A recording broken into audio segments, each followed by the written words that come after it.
we are absolutely honored to be joined by an icon on so many levels in the music industry, entertainment, acting. He is Stevie Van Zandt, musician, author, actor. He's the author of this book, Unrequited Infatuations. So good to have you with us. And we are being joined, is that Edie? That's Edie. She's temporarily with us at the moment. We'll see how long she lasts here, but I'll try putting her down. Let's see. Let's see. Hang on.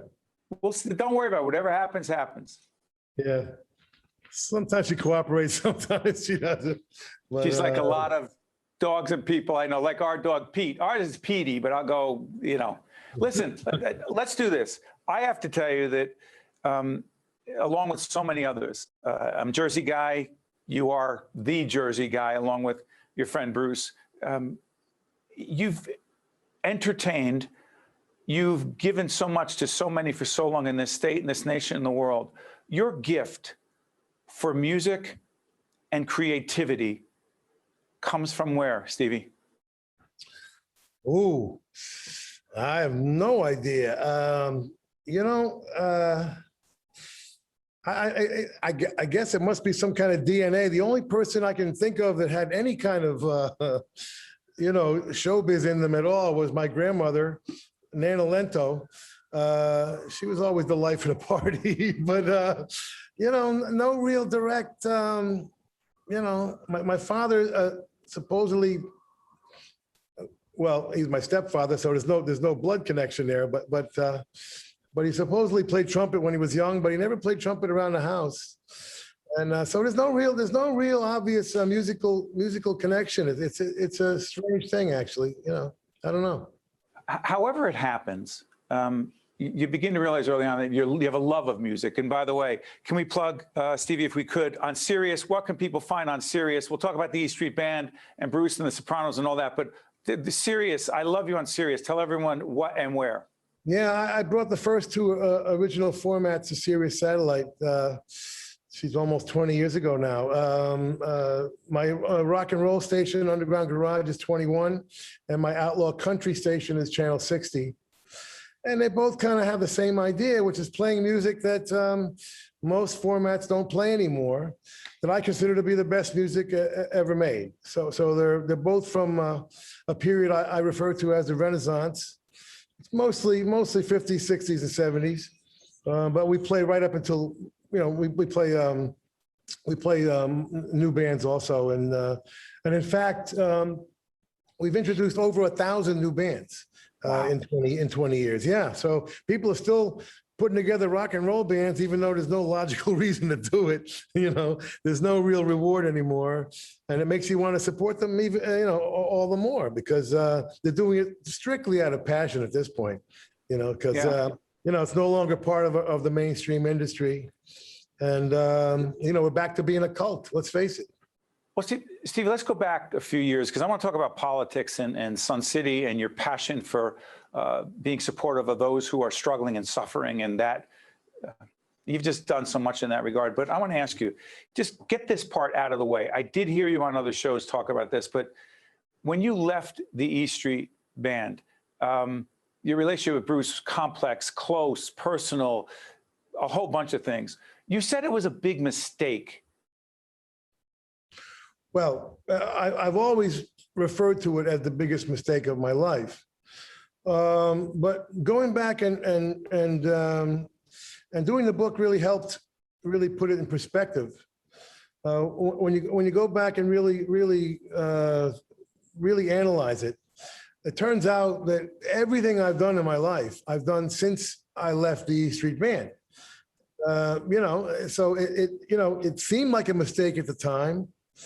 And it was, you know, a financial mistake, but money isn't everything. My book certainly proves that. If anything, my story is the triumph of art over commerce, you know. Why do you say that, Stevie? Why do you say that, art over commerce? Why do you say that? Because my own personal work has never found an audience, you know, and that's you know, the unrequited infatuations of my life. along with the great successes, which I've had, with the E Street Band, with the Sopranos and Lilyhammer and the Sun City Project, an extremely successful political story. But my own most personal work has never really found an audience, and that's it's a little bit frustrating and disappointing.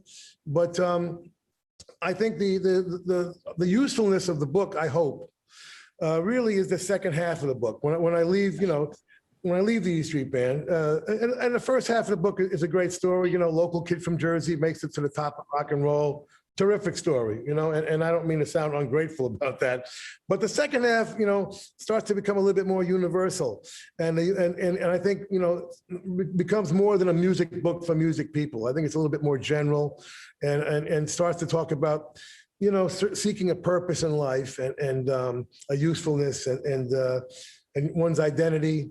And even searching for spiritual enlightenment, and I think that's more universal, and you start to realize, even though I didn't have a plan, I didn't really change jobs. I mean, my life ended, and I had to start from scratch. I'm sorry for interrupting, Stevie. When you left the E Street Band, yes, you had to, quote, start from scratch. Yes. I mean, there was no plan. My only plan in life was to make it in rock and roll. That was it. That was the first, that was my entire plan of life. And I made it, and I walked away from it. And suddenly I'm looking, staring into the abyss. I'm in the wasteland, man, and so I think there's something there to maybe be a universal truth that people can hopefully be inspired by a little bit. When you think your life is over, maybe that first plan of your life doesn't work out. Maybe you hit some kind of disappointment.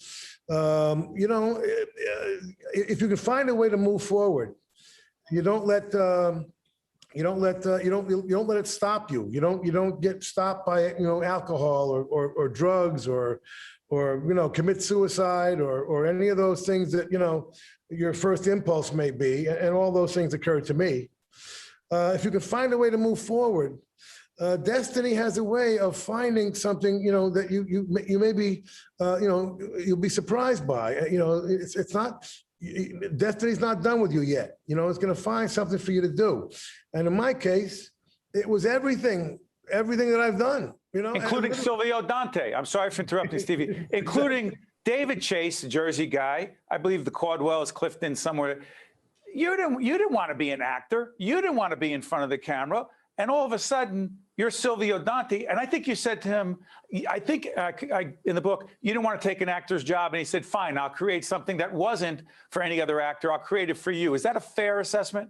No, that's true. That's true. Because I watched my wife, who's a real actor. I watch what she goes through, going to classes year after year and off Broadway, off Broadway. I was like, I shouldn't take an actor's job. And he says, okay, I'll write you in a part then. And that's Silvio Dante? Yeah, that ended up being Silvio Dante, and that's how that happened. I mean, it sounds like a crazy Hollywood story, but that's what happened. Let me ask you this: there are these two powerful figures, so many people in your life, so many people you've influenced, and I do want to get to Sun City. But there's James Gandolfini, and by the way, 6 of your castmates we've actually interviewed so far, and so it's an honor to have you with us. And I've asked each one of them about James Gandolfini, but the Gandolfini relationship and the Springsteen relationship, similar in any ways, dramatically different? You help us understand, because two giants. Well, I mean, what happened was my real life ended up being a model for the fictional characters. When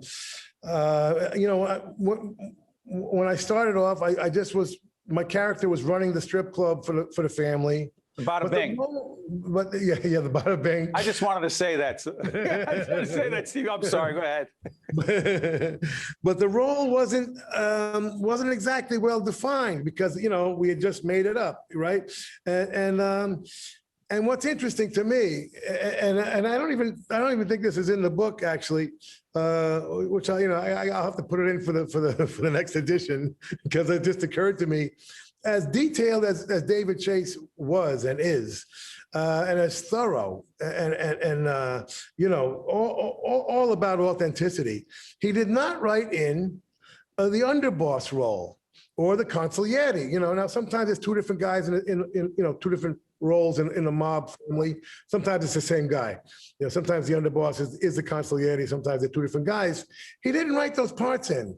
Now, isn't that fascinating? You know, because here I come in, and it's uncertain kind of what my role is.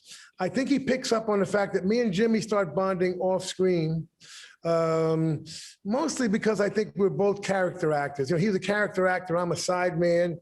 We both kind of feel more comfortable a little bit, you know, out of the spotlight, you know, but we both had to rise to the occasion when we were asked to. And I think we kind of bonded on that basis of neither one of us, you know, really needing that spotlight. Maybe David Chase picked up on that. I don't know, but by the end of the first season, maybe into the second season, my character becomes that underboss / consigliere. And it wasn't really written in, you know, but it ended up being the same role that I had been playing with Bruce Springsteen in real life, my whole life. So I knew exactly how to do that. But Stevie, let's go back for a second. Again, I wish we had 2 hours, even though you don't have that time. But so Bruce clearly out front, a performer, I'm not gonna say wants or needs the attention, because who am I to say that, but was very comfortable with it. You were very comfortable being right there with him, but not being the guy, if I hate to put it that way, Stevie. Yes, no, that's correct. You know, I like being the guy behind the guy, you know, I do. And in fact, if I had to describe myself, it would be as a writer producer. The performance part of my life is the fun part, to be honest. I mean, it's a wonderful job, or wonderful 2 jobs, being, you know, a rock guy and an actor. But it's the fun part of life. It's not my most satisfying, you know, part of my, you know, realizing my own potential. Let's put it that way. You know, I feel that has to be the creative process is what I get off on, you know. The performance part, which is the part that people see, so that's all they really know, you know. It's important, and it's a wonderful job, making people happy, entertaining them and inspiring them and motivating them. That's all great, but it's fun. It's a vacation for me, you know. That's not the work. The work is the creative stuff. You know, Stevie, I am not doing justice to this book. Steven Van Zandt, Unrequited Infatuations. I want you to go out and get this book, folks. I feel like the Oprah Book Club, but not that I confuse myself with Oprah, but the politics, Sun City, South Africa, apartheid, a commitment, an abiding, consistent commitment for many, many years, particularly the second half of this book, to finding meaning largely in helping others, as well as Stevie said, his spiritual journey. Get this book. Steven Van Zandt, you honor us by joining us in public broadcasting. Wish you and your family all the best and everything you do moving forward, all good things. Thank you, Stevie. Thank you, Steve. Good seeing you. Same here. I'm Steve Adubato. Way more importantly, that's Steven Van Zandt. It's the interview I've been wanting to do for a long time. We'll see you next time. One-on-One with Steve Adubato has been a production of the Caucus Educational Corporation. Funding has been provided by University Hospital,